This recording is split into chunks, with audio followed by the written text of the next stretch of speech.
अस्सलाम वालेकुम स्टूडेंट्स, कैसे हैं आप लोग।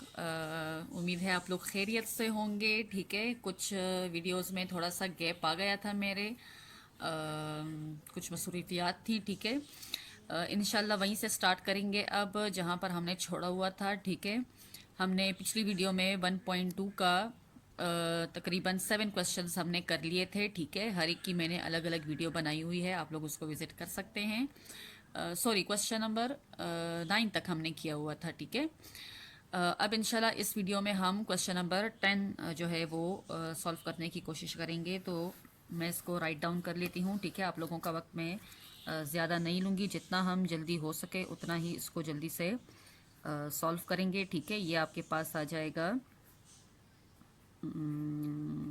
इक्वेशन। ठीक है, अच्छा जी स्टूडेंट्स, यहाँ पर हमने अब क्या करना है, इस क्वेश्चन को किस तरह से सॉल्व करना है। ये आपके पास 3 की पावर 2x माइनस 10.3 की power x plus 9 is equal to 0। अब इसके सॉल्यूशन में क्या होगा, यहाँ पर हमने क्या करना है कि मैं इसी इक्वेशन को इस तरह से लिख सकती हूँ ना, x की अगर मैं पावर हो जाए और 2 जो है वो बिल्कुल होल में चला जाए। ठीक है, क्योंकि पावर जब आपस में इनके बीच में ब्रैकेट हो तो पावर आपस में एक दूसरे के बिल्कुल मल्टीप्लाई होते हैं। इस तरह नहीं होता कि x खुद के साथ मल्टीप्लाई होना। x जो है यहाँ पर पावर में है और 2 भी पावर में है, तो पावर पावर के साथ डायरेक्ट मल्टीप्लाई होगा। मतलब जिस तरह अगर स्क्वायर है, ठीक है, 3 के ऊपर तो 3 तो खुद के साथ मल्टीप्लाई होगा ना, 3 3 आर। ठीक है, लेकिन अगर पावर जब होता है, पावर के ऊपर पावर हो, तो फिर हम क्या करते हैं कि पावर आपस में डायरेक्ट मल्टीप्लाई होता है। मतलब x मल्टीप्लाई x 2, तो आपके पास 2x आ जाएगा। ठीक है, 2 जो है वो इस x के कोएफिशिएंट के साथ मल्टीप्लाई होगा, तो यहाँ पर आपके पास 2x आ जाएगा। ठीक है स्टूडेंट्स, अब हमने क्या करना है, यहाँ तक तो हमने कर लिया। ठीक है, अब आपके पास 10.3 की power x plus 9 is equal to 0, ये आपके पास इक्वेशन बन गया। ठीक है, अब हमने क्या करना है, हम कहेंगे कि let y is equal to 3x। अगर हम देखें तो इस टर्म में हमारे पास 3x और यहाँ पर भी 3x हमारे पास सेम आ रहा है। ठीक है, यहाँ पर भी हमने 3x लिया और यहाँ पर भी हमने 3x लिया, तो हम कहते हैं कि y is equal to let y is equal to 3x। 3x जो है वो हम y के बराबर ले रहे हैं। अब क्या होगा, अब हमने जहां पर 3x होगा वहां पर हमने इक्वेशन में y पुट कर लेना है, क्योंकि हमने कहा हुआ है कि 3x जो है वो मैं ले रही हूँ इज इक्वल टू y। ठीक है, तो ये इक्वेशन मेरे पास बन जाएगा y square minus 10y plus 9 is equal to 0। अब अगर हम देखें तो ये आपके पास एग्जैक्ट एक क्वाड्रेटिक इक्वेशन जो है उसका स्टैंडर्ड फॉर्म आ गया। ठीक है, अब आप इसको क्वाड्रेटिक फार्मूले के थ्रू भी यूज़ कर सकते हो, सॉल्व कर सकते हो, इसको फैक्टराइजेशन मेथड के थ्रू भी सॉल्व कर सकते हैं, और इसको आप तीसरा कौन सा है हमारे पास, कंप्लीटिंग द स्क्वायर के थ्रू भी इसको सॉल्व कर सकते हैं। ठीक है, तो मैं यहाँ पर इसको क्वाड्रेटिक फार्मूले के थ्रू सॉल्व कर रही हूँ, जो है आपके पास plus minus B under the root B square minus 4ac divided by 2a। तो a यहाँ पर मेरे पास 1 है। ठीक है, y स्क्वायर का कोएफिशिएंट 1 है।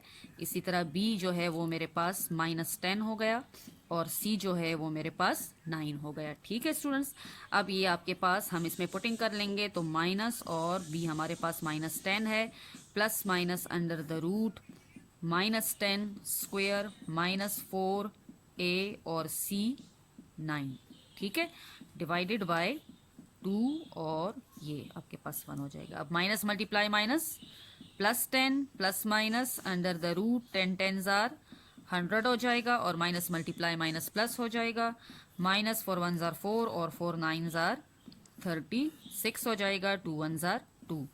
ठीक है, अब फिर से आपके पास y is equal to 10 plus minus under the root 100 minus 36 आपके पास 64 आ जाएगा, डिवाइडेड बाय 2। इसी तरह अब 10 प्लस माइनस, अगर हम 64 देखें तो परफेक्ट स्क्वायर 8 जो है वो आपके पास 8 8 जार 64 हो जाएगा, डिवाइडेड बाय 2a। स्क्वायर जो है वो रूट के साथ कट जाएगा, 10 प्लस माइनस 8 डिवाइडेड बाय 2। इस तरह से हमारे पास y की दो वैल्यू आ जाएंगी, एक 10 प्लस 8 18 डिवाइडेड बाई 2, और दूसरा आपके पास 10 माइनस 8 2 डिवाइडेड बाई 2। तो y is equal to 18 by 2 9 हो जाएगा, और दूसरा आपके पास 2 बाई 2 1 हो जाएगा। तो इस तरह से आपके पास y की दो वैल्यू आ गई, 9 और 1। ठीक है, अब हमने क्या करना है कि हमने यहाँ पर y इज इक्वल टू, हमें तो x की वैल्यू चाहिए ना, हमने यहाँ पर जो लेट किया हुआ था, सपोज किया हुआ था कि y जो है वो 3x के बराबर है, तो इसी तरह हम अब y की जगह जो है एक दफ़ा 9 पुट करेंगे और उसी y की जगह एक दफ़ा 1 पुट करेंगे। तो ये आपके पास आ जाएगा 9 इज इक्वल टू 3 की पावर x और इसी तरह 1 इज इक्वल टू 3 की पावर x। अब अगर हम देखें यहाँ पर तो इधर हमें बेस जो है वो 3 चाहिए, ठीक है ना। बेस आपके पास यहाँ पर x जो है वो पावर में है ना, तो और बेस 3 है। तो अगर हम यहाँ से 3 बेस बनाएं तो क्या मैं इस 9 को यूं लिख सकती हूँ, 3 3 जार वही मेरे पास 9 आएगा ना, और ये भी आपके पास 3 की पावर x। तो देखें 3 और 3 बेस मेरा सेम हो गया और पावर यहाँ पर x है और यहाँ पर पावर क्या है 2, तो लिहाजा पावर जो है वो 2 के बराबर हो गया। x की वैल्यू यहाँ पर आपके पास 2 आ गई, ठीक है। और इसी तरह 1 है यहाँ पे, ठीक है, और यहाँ पर आपके पास 3 की पावर x। तो अगर हम देखें यहाँ पर अगर मैं 0 पावर लूँ, ठीक है, तो 1 का हमारे पास जब भी पावर 0 में किसी भी चीज़ का है, चाहे वो वेरिएबल हो या कोई नंबर हो, तो हमेशा वो इज इक्वल टू 1 होगा। तो 1 नॉट भी आपके पास इज इक्वल टू 1 होगा। और इसी तरह 3 के ऊपर भी अगर मैं x बराबर ले लूँ 0 के, ठीक है, ये भी आपके पास अगर नॉट आ जाए तो ये भी आपके पास क्या हो जाएगा, यहाँ से भी आपके पास 1 ही आएगा, ठीक है। याद रखें जब भी आपके पास पावर 0 हो किसी भी नंबर के ऊपर या वेरिएबल के ऊपर, तो हमेशा वो इज इक्वल टू 1 होगा। फॉर एग्जांपल x नॉट जो है वो भी 1 के बराबर होगा, 3 नॉट जो है वो भी 1 के बराबर है, 1 नॉट जो है वो भी आपके पास 1 के बराबर है, ठीक है।